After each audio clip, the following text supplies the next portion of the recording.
Hello to everyone. In this lecture, we are going to cover ethical concerns associated with public institutions and ethical concerns in private institution.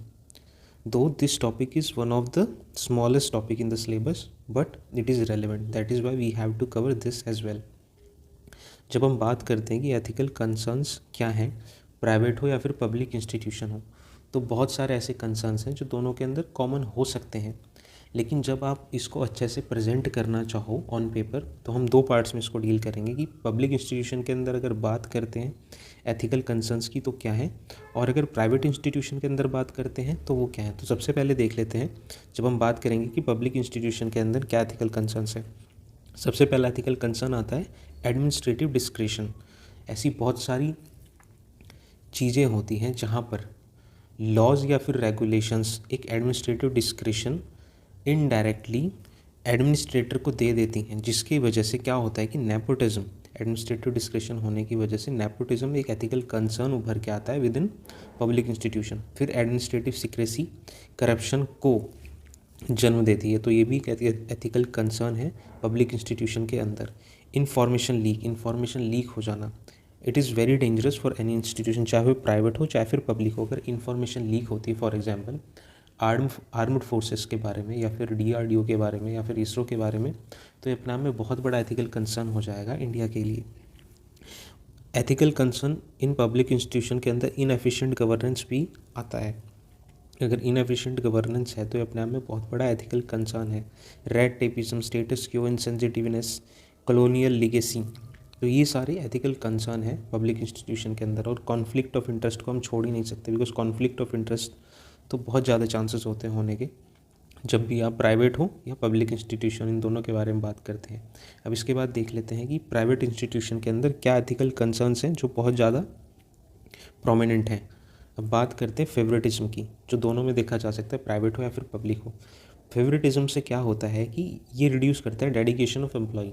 अगर एक employ बहुत ज़्यादा effort लगाता है, hard work करता है, but still उसके बाद भी अगर किसी और को पर्क्स मिलते हैं, बेनिफिट मिलता है, प्रमोशन मिलता है जस्ट बिकॉज ऑफ फेवरेटिज्म, तो उससे डिटेरियोरेट होता है एम्प्लॉय का डेडिकेशन, और उससे फिर डायरेक्टली कंपनी को ही या फिर इंस्टीट्यूशन को ही लॉसेज उठाने पड़ते हैं। उसके बाद leak of privacy of company. हालांकि लीक ऑफ इंफॉर्मेशन या फिर लीक ऑफ प्राइवेसी ये दोनों में पाया जाता है, लेकिन जब हम बात करते हैं लीक ऑफ प्राइवेसी की, तो यहाँ पर सबसे ज़्यादा चांसेस होते हैं कि प्राइवेट इंस्टीट्यूशन में हो पाया जाए, बिकॉज यहाँ पर जो जॉब सिक्योरिटी है वो इतनी ज़्यादा नहीं होती, जिसकी वजह से क्या होता है कि फ्रीक्वेंटली जो एम्प्लॉयज़ होते हैं वो अपनी जॉब चेंज करते रहते हैं। तो प्राइवेट ऑर्गेनाइजेशन, प्राइवेट फर्म जब चेंज होगी तो वेस्टेड इंटरेस्ट या फिर प्रॉफिट मेकिंग जो एक हमेशा थीम रहती है वो चेंज होगी।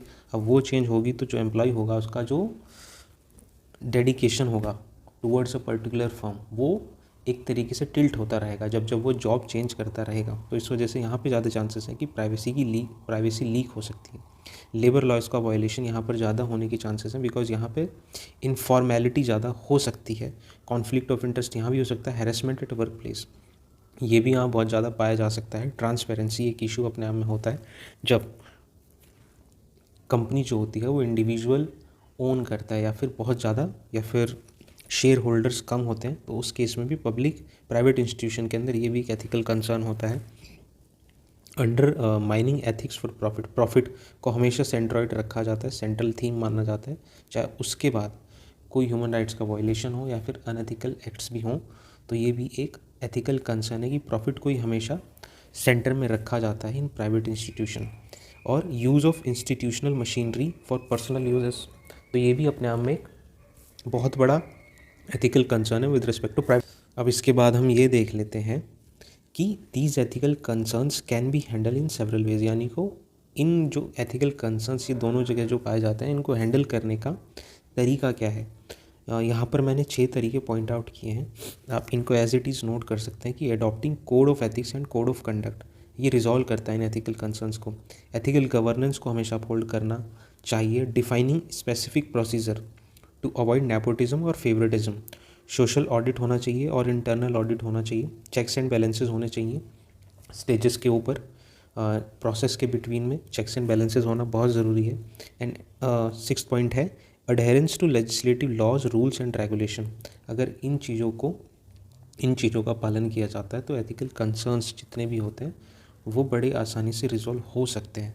तो इतना ही इस पर्टिकुलर टॉपिक के अंदर हमको पढ़ना है और यही सफिशिएंट है। So this is it for this lecture. See you soon in upcoming lecture. Take care. Bye bye.